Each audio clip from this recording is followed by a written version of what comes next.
এবার আসতে যাচ্ছে অফিসিয়ালভাবে রিয়েলমির নতুন একটা মিড বাজেট সেগমেন্টের ধামাকা রিয়েলমি GT60 5G। ফোনটা ইন্ডিয়া এবং বাংলাদেশের মার্কেটে কয়েকদিনের মধ্যেই লঞ্চ করা হবে এবং এই ফোনগুলো নিয়ে কিন্তু আমাদের মাঝে অনেক বেশি আগ্রহ।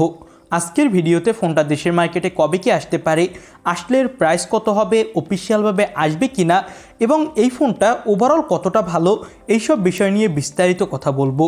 সো অবশ্যই ভিডিওটা আমাদের সাথে শেষ পর্যন্ত দেখতে থাকুন মিড বাজেট সেগমেন্টে বেস্ট একটা ফোন কেনার জন্য। শুরুটা করব ফোনটা লুক ডিজাইন দিয়ে। এই ফোনটা হতে যাচ্ছে মূলত চাইনিজ মার্কেটে লঞ্চ করা রিয়েলমি GT Neo 6 SE ফোনটার একটা রিব্র্যান্ডেড ফোন, যেটা ইন্ডিয়া এবং বাংলাদেশে আসবে। ফোনটার ব্যাক প্যানেল দেখতে অনেক সুন্দর, দুইটা কালারের কম্বিনেশন দেওয়া হয়েছে এবং ব্যাক সাইডে থাকছে গ্লোসি ফিনিশ এবং কার্ভ ডিজাইন। ফোনটার থিকনেস এবং ওয়েটও কিন্তু অনেক কম। নিচের সাইডে USB Type-C port, micro speaker grill এবং পেয়ে যাবেন ডলবি ভিশন এবং এই ফোনটা IP65 সাপোর্টেড। ওভারঅল যদি ফোনটার লুক ডিজাইন পাশাপাশি বিল্ড কোয়ালিটি নিয়ে কথা বলি তাহলে অন অ্যাভারেজ অনেকের কাছেই ভালো লাগবে। ফোনটার ফ্রন্টে দেওয়া হয়েছে একটা মিডল পাঞ্চল কাটিং ডিসপ্লে, যেটা মাইক্রো কার্ভ এবং ডিসপ্লেটা হলো 6.78 ইঞ্চি মাপের, যেটা বেশ বড় এবং এটা হলো একটা 1.5K রেজুলেশনের LTPO অ্যামোলেড প্যানেল, যার রিফ্রেশ রেট 120 হার্টজ আর এই ডিসপ্লেটা HDR সাপোর্টেড। এর পিক ব্রাইটনেস দেওয়া হয়েছে 6000 নিটস, যেটা ইন্ডিয়ান মার্কেট এবং বাংলাদেশের মার্কেটে লঞ্চ হওয়া সবথেকে বেশি ব্রাইটনেসের ফোন হতে যাচ্ছে। তো বুঝতেই পারছেন ব্রাইটনেসে কোনো ধরনের ঘাটতি এখানে আপনার চোখে পড়বেই না এক কথায়, এবং ডিসপ্লের চিন বেজেলসও কিন্তু খুবই কম। তো ওভারঅল বললে ফোনটার ডিসপ্লে কোয়ালিটি খুবই ভালো মিড বাজেট সেগমেন্টে।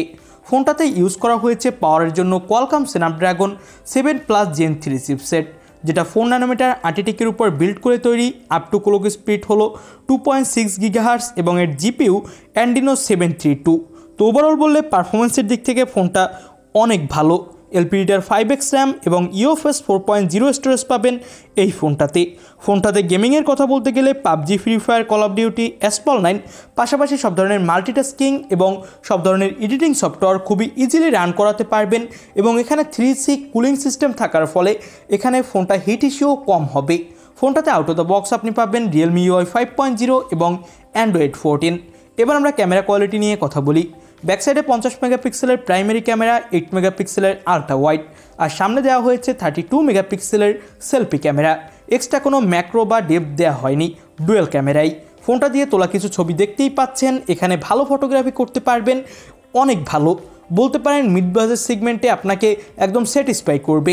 ফোনটাতে ব্রাইটনেস অথবা শার্পনেসের কোনো ধরনের ঘাটতি এখানে আপনি দেখতে পাবেন না।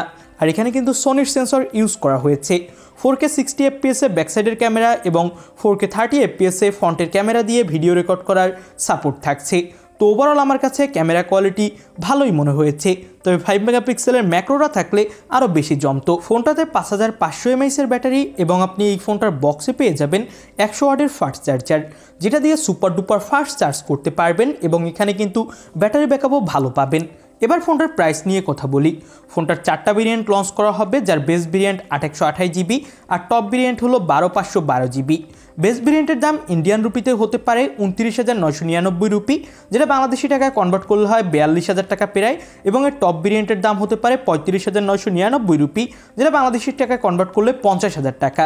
তবে বাংলাদেশের মার্কেটে যখন এই ফোনগুলো আসবে তখন এর প্রাইস আরও হাই হবে, ধরে রাখতে পারেন এই ফোনটার প্রাইস হবে বেস ভেরিয়েন্টেরই 45 থেকে 46,000 টাকা আনঅফিসিয়ালভাবে, এবং দেশের মার্কেটে ফোনটা অফিসিয়ালভাবে না আসারই সম্ভাবনা বেশি।